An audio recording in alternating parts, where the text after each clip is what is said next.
with our bagpiper and drummer, James Sawyer and Aaron Rosen. Thank you very much for being here, laddies. Thank you very much, everybody, for this fantastic event. We're going to kick off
Can I say a few words? Can you hear me?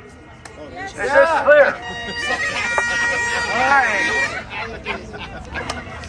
We are very honored this afternoon, I guess it's getting on to the afternoon, to have the Honorable Michael Coteau from our MP's office, the federal riding here.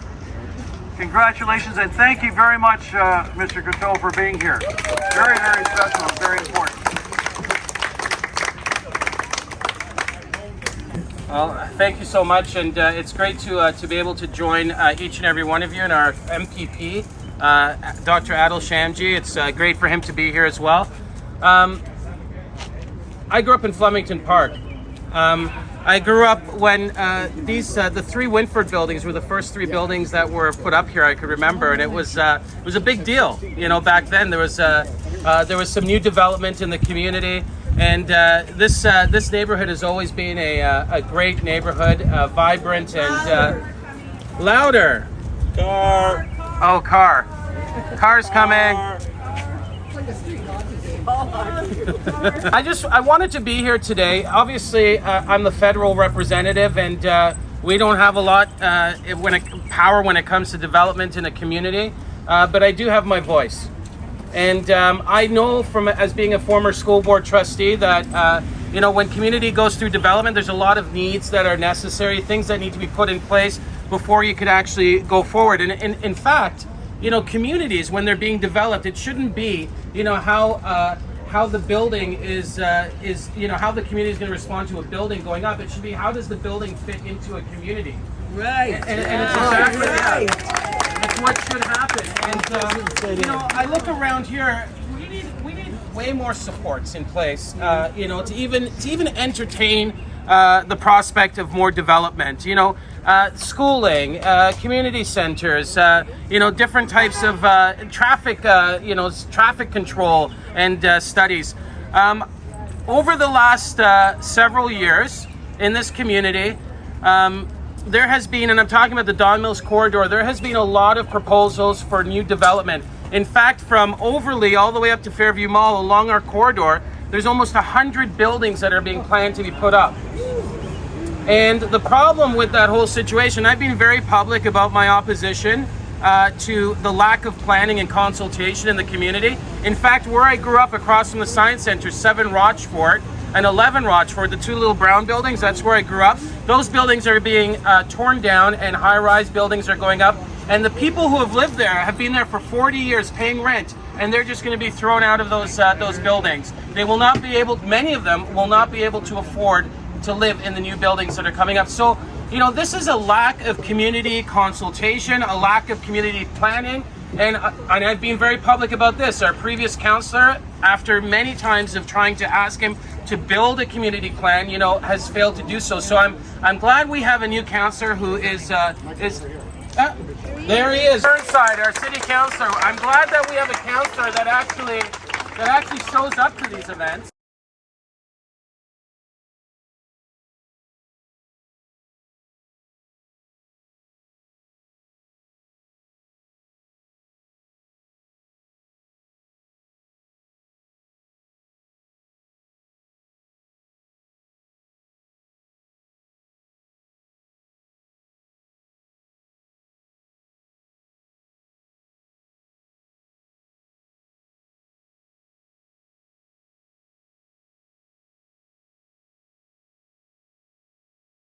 Make no mistake, when things do happen, we do need to do exactly what you're doing here today, and that's get together to make sure that we can actually bring our voice forward to the places like Queen's Park, City Hall, and the House of Commons to ensure that our voice is not lost. The fact that you have all 3 levels of government here today is a great thing, and I just want to say thank you. Thank you for your organization, and thank you for your advocacy, and let's keep going. Thank you so much. Thank you very much, Michael. And now if I go to the provincial level, I have Dr. Adil Shamji, is that right? You got it. MPP. Congratulations and thank you for being here. I just had to check my watch and see if we were at morning or afternoon yet. Good morning, everyone. It's my honor to be here as your elected provincial representative, and I wanted to start by telling a story. A few months ago, I shot a video right over there, right next to that yellow sign that says "Keep Right," standing in front of the fire hydrant. And I said that, yeah, we need more housing, but it needs to make sense. It can't be the kind of housing that paves over everything, that doesn't have room for schools, that doesn't have room for parks, that doesn't have a plan for infrastructure. And I said, we have that problem right here on Winford Drive. Yeah. And let me tell you what happened after I put that out. I'm sorry, but let me tell you what happened after I put out that video on social media. Rather than getting a response back from, this isn't the only way I talk to the Ford government, but rather than get a response back and say, you know what, you may be onto something there, or thanks for letting us know, instead what they said was they mocked me. They said I was against housing. They said I was against the people here on Winford Drive. Well, that's not what I'm hearing from the people on Winford Drive. That's not what we're here to say. And it hasn't mattered whether I put out a video on social media or I've stood up in the legislature to say that this is a problem. They seem hell-bent on continuing along this process. But the beauty about our democracy and our government, and most importantly our community, is that when we all come together, federal, provincial, municipal, and most importantly, with all of you, our voices become impossible to ignore.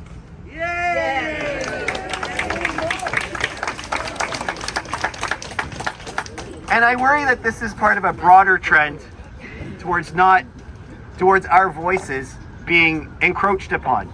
Because as you all know, we have another problem in this area. They're proposing to demolish our science center. And we've heard loud and clear from all of you that that's not something that we want either, or at least that we should be consulted on that first. So actually what we're, just so you know, I'll be here with you for another 10-15 minutes. And then I'm heading downtown because OPSU has said they're joining us in our battle to save the Science Center. So we're not going to take this. We're going to stand up together as a collective. We're going to make sure our voice is heard. And I want you to know that I stand with you, and I'll work with my federal partners, my municipal partners, and anyone that's willing to help us have a balanced approach to housing in our community and across the entire province. So thank you very much for being here. Thank you. We can't do this without you. That's Dr. Shamji. And now I have the great honor to introduce our local councillor, John Burnside. Congratulations, John. Thank you very much for being here. Hi, everyone. Thanks for having me. It's wonderful to be here, but kind of sad why we're here. Right? Kind of sad that the rules have changed so much that everything just seems to get a rubber stamp. I do want to, however, before I get into that, I do want to thank, of course, my counterparts, Michael and Adil. I know they work hard for the community, but also there are a lot of volunteers who work really hard for the community here. Al McKellar, Winford Concord Residence Group, right over here, thank you. And my good friend Sean Cockrell from the Don Mills Residence. They do all the groundwork. They really do. And oh yeah, hold on, yeah, but I'm coming down to Richard for organizing this, and all his other efforts, but I just want to get into the residence group first, although you're part of the residence group as well. So I'll include Richard. Richard, thank you so much for all your hard work organizing this, but also his analysis and of all the applications, as well as the work of of Al and John and their whole team, keeping issues on the front burner. And representing you so well and liaising with me in my office. So it's a real help, and thank you so much for that. But, it's great that OPSU is supporting our efforts with the Science Center, but I wish another union called Leuna would actually put people ahead of profits. Right? Unions, I'm not a pro-union, anti-union person. I just want the truth, the talk. And when you say you're for people, you need to be for people. Can't be for, this is all about profit. And let's call it what it is. Now, I'm not necessarily anti-profit, but don't say you're for people when you're for profit. Okay? Let's do away with that hypocrisy. Unfortunately,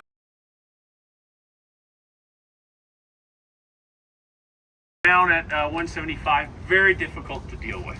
Yeah. Very difficult. I came in late in the process, unfortunately, but ultimately, when you don't have someone that wants to negotiate in good faith, it's hard to negotiate. Yeah. Our planning department worked with the developer. It's now in front of the Ontario Land Tribunal, which is basically a court for development. Everyone there is appointed by the provincial government. So it's very much stacked against us. There was an agreement in principle that came to City Council. I was able to get Council to reject that offer.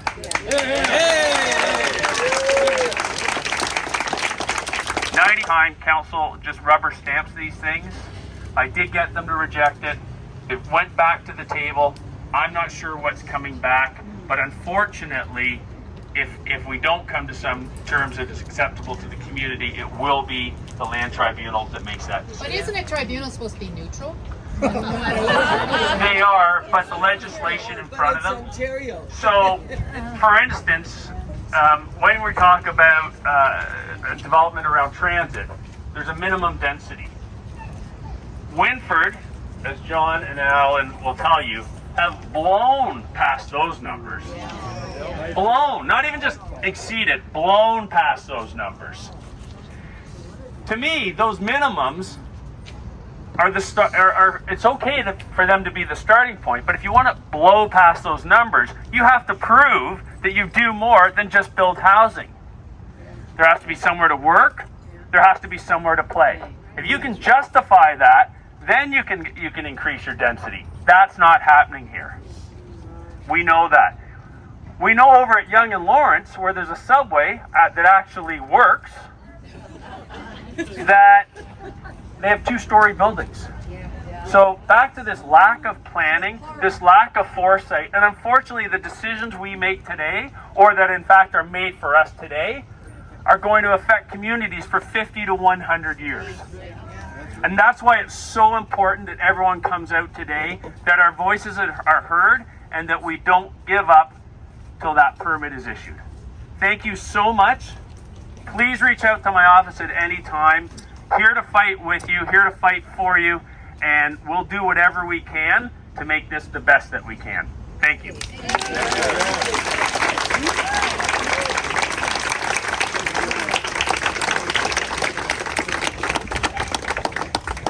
Much everybody for being here. This is a dream come true. Thank you. I trucked my report on a dolly all the way downtown to the 5 lawyers' offices. I didn't ask for an invitation. I hand delivered it. Look out. I went down to City Hall a couple of days ago. I got a rude introduction at CBC News. They thought I was a terrorist. I had 5 security guards surround me, and then the receptionist was mumbling something like, "I better call upstairs. This is getting out of control." A Summer Strachan came down. "Hi, I'm the manager of security of CBC News. You're under attack." I said, "No, you're under attack for not showing up." So then I went to CP24. And I got in their building, but I didn't get very far. Another security man said, "You must get out now." "Oh, thanks for the invitation." So then I thought, I'll go to City Hall, see what's doing. John, I've never seen such turnstiles, security turnstiles in my life. I was employed there for 30 years as city planning under six chief planners, all the way from John Bauer, planning commissioner of Toronto. Nobody remembers John Bauer. 1990, be there. The security at City Hall said, "Who are you?" I said, "I'm just retired." "And you are not allowing me in?" "No, you can't go up to A Street, B Street, or C Street." Guess who showed up? I waited long enough, but Councillor Josh Matlow, my old councillor from Toronto St. Paul's. I said, "Josh, here I am, the candidates I invited weeks ago. What does that say? This would have been a perfect Don Mills, Winford Concord platform for the mayoralty candidates." What I say is, I'll tell you who might be the next provincial premier. Bonnie Crombie, Mississauga. Yep. She has kicked butt for Mississauga. She has the Hazel McCallion Act. That's right. And they rejected 2 twin towers near the GO station at Lakeshore. I don't quit. McFarlane's motto is this: I'll defend. I will defend your community. And my Scottish war cry is Loch Sloy.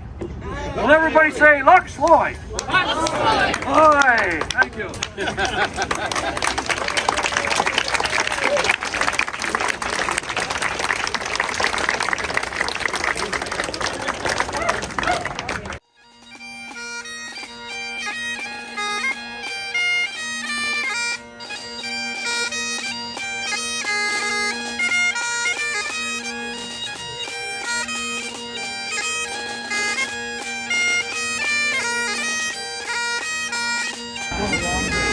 sustainable. It certainly should be brought down. Stopping development, as if Canada has no more land. That's right. Even though we're the largest country in the free world, right? We're supposedly the largest country in the world.